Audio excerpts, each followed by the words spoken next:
Vilnius jau po 7 metų gali tapti sostinė, kurios pašonėje veiks Baltarusių branduolinė elektrinė. Lietuvos valdžia tikisi, kad stebima tarptautinių organizacijų kaimynų elektrinė bus saugi.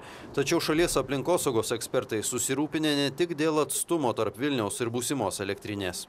Jei Baltarusija pastatys atominę elektrinę Astrave, o tai yra maždaug už 50 km nuo šios vietos, branduolinės jėgainės reaktoriai bus aušinami štai šiuo Neries vandeniu.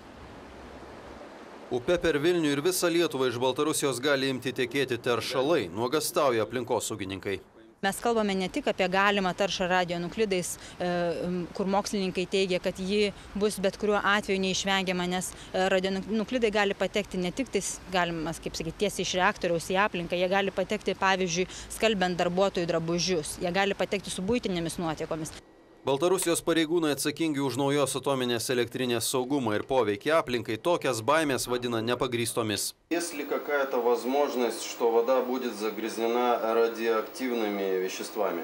Это исключено вообще, так как никакого соприкосновения этих контуров нет. Вы возьмите Игналинскую атомную, которая работает, и Висагиновскую, которая запроектирована. Это используется там используется прямое охлаждение за счет озера Дрюкшай. А у нас этого не будет, прямого охлаждения. У нас будет идти через Градирни.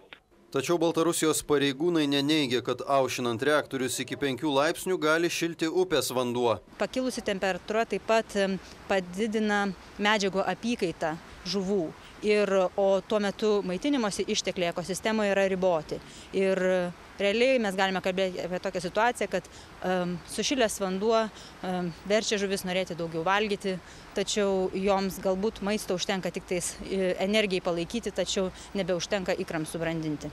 Aplinkosaugos ekspertų teigimu tikėtinas įvairių medžiagų patekimas į nerį gali pabloginti ir geriamąjį vandenį.